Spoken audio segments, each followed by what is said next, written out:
नमस्कार दोस्तों, पीसीएस पाठशाला में आप सभी का स्वागत है। घटना चक्र टीजीटी पीजीटी नेट हिस्ट्री की बुक की सीरीज चल रही है और यह 14वां भाग है दोस्तों। 14वें भाग के तहत आज से हम लोग वैदिक काल देखेंगे। वैदिक काल के कुछ महत्वपूर्ण प्रश्न देखेंगे और यह सभी प्रश्न जो घटना चक्र टीजीटी पीजीटी नेट का जो बुक है बहुत ही बेहतरीन ज़बरदस्त बुक है। इसके पहले का अगर सीरीज अगर आप लोगों ने नहीं देखा है तो प्लेलिस्ट में जाइएगा। घटना चक्र टीजीटी पीजीटी नेट हिस्ट्री के नाम से प्लेलिस्ट बनी हुई है, तो जाइएगा देखिएगा। एक बात और बताना चाहूँगा आप सभी लोगों से, 5500 वन लाइनर क्वेश्चन का रामबाण पीडीएफ तैयार है। जिनको भी चाहिए डिस्क्रिप्शन में लिंक है, जाकर डाउनलोड कर लीजिए।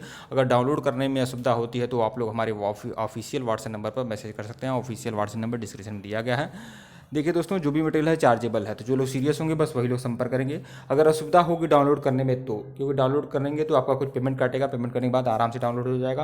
अगर असुविधा होती है तब आप हमारे व्हाट्सएप पर मैसेज कर सकते हैं। एक बात और बता दूं, हिस्ट्री का पूरा ऑल हैंड रिटेन नोट्स आपको मिल जाएंगे। हैंड रिटेन नोट्स भी मिल जाएंगे, कंप्यूटराइज नोट्स भी मिल जाएगा।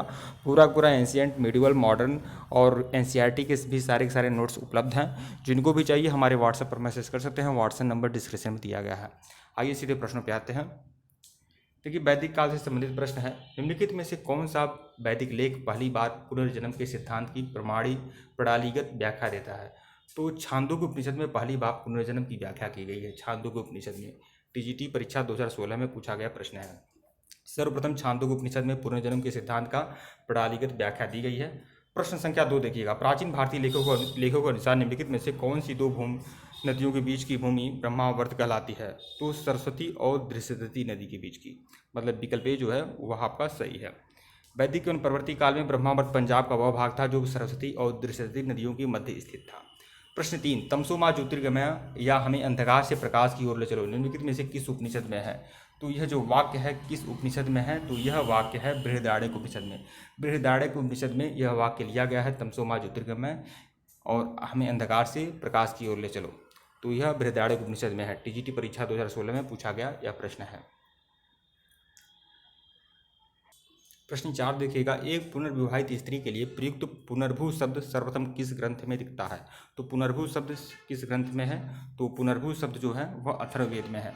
जिस स्त्री का पुनर्विवाह होता है उसे पुनर्भू कहते हैं और यह शब्द जो है अथर्ववेद में है। पीजीटी परीक्षा 2016 में पूछा गया यह प्रश्न है। प्रश्न 5 देखिएगा। किस ग्रंथ में अवतारवाद की चर्चा है? तो श्रीमद् भगवद गीता में अवतारवाद की चर्चा है, मतलब विकल्प डी जो है यह आपका सही है। पीजीटी परीक्षा 2016 में पूछा गया यह प्रश्न है। यहाँ पर देखिए, श्रीमद् भगवद गीता मौलिक रूप से संस्कृत भाषा में लिखी गई थी। यह प्राचीन धार्मिक ग्रंथ महाभारत का एक भाग था। अवतारवाद संबंधी विस्तृत चर्चा इसी ग्रंथ में की गई है, जिसमें श्री कृष्ण ने अर्जुन को समझाते हुए कहा, यदा यदा ही धर्मस्य ग्लानिर्भवति भारत अभ्युत्थानम मध्यमस्य तदात्मानं सृजाम्यहम्। यह बातें कही थी। निम्नलिखित में से प्रश्न 6 देखिएगा। निम्नलिखित में से किस ग्रंथ में जल प्लावन की कथा है? जल प्लावन की कथा किस में है? तो शतपथ ब्राह्मण में है, विकल्प बी। पीजीटी परीक्षा 2016 में पूछा गया यह प्रश्न है। शतपथ ब्राह्मण या यजुर्वेद का ब्राह्मण ग्रंथ है। प्राचीन इतिहास के साधन के रूप में वैदिक साहित्य में ऋग्वेद के बाद शतपथ ब्राह्मण का स्थान है। इसके रचयिता महर्षि याज्ञवल्क्य माने जाते हैं। इस ब्राह्मण में जल प्लावन कथा का वर्णन प्राप्त होता है। प्रश्न 7 देखिएगा। प्राचीन भारतीय जिस विवाह में कन्या के पिता को गो मिथुन देने की शर्त होती थी उसे क्या कहते थे? उसे आर्ष विवाह कहते थे। इसमें एक गाय का एक जोड़ा दिया जाता था। विकल्प ए जो है सही है आपका। केबीएस पीजीटी परीक्षा 2018 में पूछा गया यह प्रश्न है। प्रश्न 8 देखिएगा। सूची 1 को सूची 2 से मिलाना है, तो देखिए ऋग्वेद का कौन सा ब्राह्मण है? तो कौशिकी और ऐतरेय जो है ऋग्वेद का ब्राह्मण ग्रंथ है। यजुर्वेद का क्या है? 33 शतपथ। सामवेद का क्या है? 25 और अथर्ववेद का है गोपथ। इस तरह से आप लोग सम्मिलित कर सकते हैं। प्रश्न 9 देखिएगा। निम्नलिखित में से किसका संदर्भ फल, जल प्लावन, लकड़ी, फूलों द्वारा समय समय पर की जाती थी आपूर्ति से, जिसे राजा को देने के लिए ग्रामीण बाध्य थे? तो फल, फूल, लकड़ी आदि संविदा जिसके द्वारा दी जाती थी, जिसके तहत भाग कहा जाता था। भाग राजा को देने वाले, भाग नहीं भोग कहा जाता था। एनबीएस पीजीटी परीक्षा 2019 में पूछा गया यह प्रश्न है। उत्तर वैदिक ग्रंथों से पता चलता है कि राजा अपने सामान्य कुलजनों या अन्य जनों से जो विष कहलाते थे स्वेच्छा से दी गई भेंट प्राप्त करता था। जो भोग अर्थात चढ़ावा कहलाती थी, परंतु राजा ने भेंट प्राप्त करने की प्रथा को अपना अधिकार बना लिया। प्रश्न 10 देखिएगा। वैदिकोत्तर समाज के बारे में निम्नलिखित में से कौन सा कथन सत्य नहीं है? कौन सा कथन सत्य नहीं है ये आपको बताना है। तो कौन सा कथन सत्य नहीं है ये आपको बताना है। तो देखिए, मासिक धर्म वाली किसी पत्नी व महिला को यज्ञ में भाग लेने की मान्यता नहीं थी, तो यह सही है। यज्ञों में श्रोता के बतौर एक पत्नी ही स्वतंत्र रूप से भाग ले सकती थी, तो यह आपका सही नहीं है। यज्ञ में जितनी भी पत्नियां होती थीं वो सभी भाग लेती थी, तो यही आपका सही नहीं है, बाकी सब सही है। कुछ ग्रंथों के अनुसार यज्ञों में पत्नी की अनुपस्थिति में उसके स्थान पर सोने या घास का कोई पुतला प्रयुक्त किया जा सकता था, यह सही है। केवल विवाहित व्यक्ति ही अपनी वैध पत्नी के साथ किसी यज्ञ में यजमान बन सकता था, यह भी सही है। प्रश्न 11 देखिएगा, निम्नलिखित में से कौन सा ग्रंथ पुरुषमेध यज्ञ के समय बलि पीड़ितों की सूची में शिल्प और व्यवसायों की एक लंबी तालिका प्रस्तुत करता है। तो कौन सा ग्रंथ ऐसा प्रस्तुत करता है? वाजस्नेयी संहिता। निम्नलिखित में से कौन सा ग्रंथ पुरुषमेध यज्ञ के समय बलि पीड़ितों की सूची में शिल्प और व्यवसायों की एक लंबी तालिका प्रस्तुत करता है? वाजस्नेयी संहिता प्रस्तुत करता है। एमबीएस पीजीटी परीक्षा 2019 में पूछा गया प्रश्न है। यजुर्वेद के दो भाग हैं, कृष्ण यजुर्वेद और शुक्ल यजुर्वेद। शुक्ल यजुर्वेद की संहिताओं को वाजस्नेयी संहिता कहा जाता है। इसमें पुरुषमेध यज्ञ के समय बलि पीड़ितों की सूची दी गई है, जिसमें शिल्प एवं व्यवसायों का उल्लेख किया गया है। प्रश्न 12 देखिएगा, किस सम्मेलन को नरिस्ता कहा गया है, जिसका अर्थ एक ऐसा संकल्प जिसे तोड़ा नहीं जा सकता? तो सभा को नरिस्ता कहा गया है। इसकी व्याख्या देखिएगा।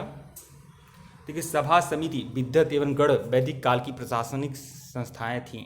सभा को नरिस्ता कहा गया है, जिसका अर्थ एक ऐसा संकल्प जिसे तोड़ा नहीं जा सकता है। सभा को किलवस्त्रस्पद भी कहा गया है, जिसका अर्थ है पाप का विमोचन करने वाली। सभा कुलीन वर्गों की संस्था थी, या कुछ न्यायिक कार्य भी करती थी। समिति साधारण लोगों की संस्था थी, इसके अध्यक्ष को ईशान कहा जाता था। महत्वपूर्ण कार्य राजा का चुनाव करना था। विद्वत को विशिष्ट सभा के रूप में माना गया है। प्रश्न 13 देखिएगा, निम्नलिखित में से वैदिक साहित्य में कौन शामिल नहीं था? वैदिक साहित्य में कौन शामिल नहीं है? संहिताएं, आर्यक, उपनिषद आदि शामिल हैं, स्मृतियां जो हैं शामिल नहीं है। जीआईसी प्रवक्ता परीक्षा 2015 में पूछा गया प्रश्न है।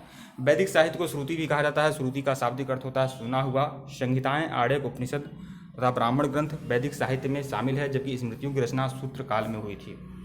प्रश्न 14 देखिएगा, निम्नलिखित में से कौन वेदांग का हिस्सा नहीं है? वेदांग का हिस्सा कौन नहीं है? ज्योतिष, कल्प, निरुक्त आदि तो वेदांग के हिस्से हैं, लेकिन आगम जो है यह आपका वेदांग का हिस्सा नहीं है। आगम जीआईसी प्रवक्ता परीक्षा 2012 में यह पूछा गया प्रश्न है।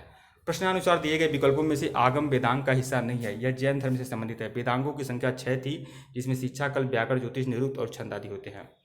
प्रश्न 15 देखिएगा, ऋग्वैदिक काल में कोई नियमित भूमिकर नहीं था, क्यों नियमित भूमिकर नहीं था ऋग्वैदिक काल में? तो लोग एक स्थान पर अस्थायी रूप से नहीं बसे थे, या तो कोई कारण नहीं है। सरकारी संबंध में अनभिज्ञ थी। राजा को भूमि का मालिक नहीं समझा जाता था। देखिए, इसीलिए नियमित भूमिकर नहीं था, क्योंकि राजा भूमि का मालिक नहीं था, तो यही बातें सही है। प्रश्न सी, विकल्प सी, ऋग्वैदिक काल का कोई नियमित भूमिकर नहीं था, क्योंकि राजा को भूमि का मालिक नहीं समझा जाता था। ऋग्वैदिक समाज जनजाति और समतावादी समाज था। भूमि की संपत्ति के संचय के आधार पर सामाजिक विभाजन मौजूद नहीं था। तो यह सीरीज आपकी ख़त्म हो गई, और यह 14वां भाग था। बहुत ही बेहतरीन सीरीज थी, और इस तरह से आपको बाकी सीरीज भी मिलती रहेंगी। हर सीरीज में दोस्तों 14-15 प्रश्न ही रहेंगे। कुछ लोग यह कह रहे हैं, जिद कर रहे हैं कि आप वीडियो लंबा बनाइए। देखिए, वीडियो लंबा नहीं बनाया जा सकता है, वीडियो लंबा नहीं बनता है, और आप लोग इसी तरह से देखते रहिए ताकि हमारा भी मनोबल बढ़ता रहे।